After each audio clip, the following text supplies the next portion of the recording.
Nagmukha na namang katawa-tawa itong si Attorney Amando Ligutan. Paano ba naman kasi? Nagsalita ba naman ng waray-waray na tila kumukuha ng simpatya sa kanyang mga kababayang waray na tila nakalimutan nito na Filipino at English dialect lamang ang pinapayagang gamit ng impeachment court. Kaya dahil dito ay nasupalpal siya ni Attorney Mark Binluan. Thank you so much. Let's continue.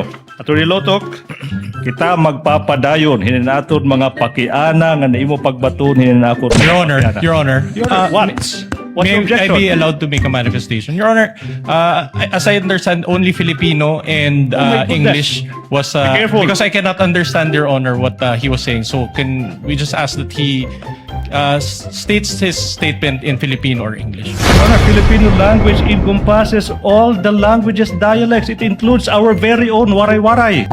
At napagsabihan pa ng presiding officer na si Chis Escudero. But Council, the rules state only Filipino and English, but I will let it go once in a while, but not each time. we will Yes, Your submit, Your Honor.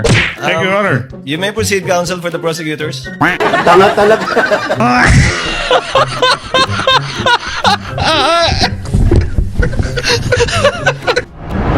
Matapos ang mainit na sagutan nitong si Attorney Binluan at Attorney Ligutan, ay nag-object na naman itong si Boy Sipon. Kaya bunga ng desperadong galawan na namang ito ni Attorney Ligutan, ay pinagsabihan na naman ito ng presiding officer na si Chis Escudero na ikinakilig pa nitong si Boy objection. I will not object, Your Honor. Your Honor, Council, again, kindly wait for the presiding officer to recognize you. aray ko. Witness may answer. Alam mo, mahal na kita.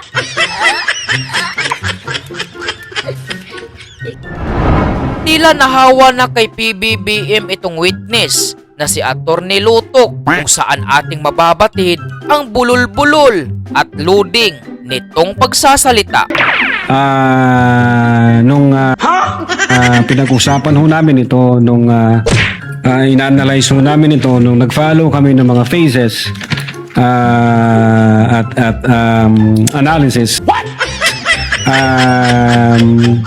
we believe and we agree that among ourselves na buo ang ebidensya, kompleto ang ebidensya,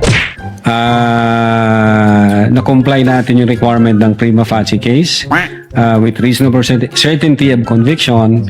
And so sinubmit ho namin yan sa DOJ na ang paniwala po namin ay kompleto ho at na-comply namin yung requirement.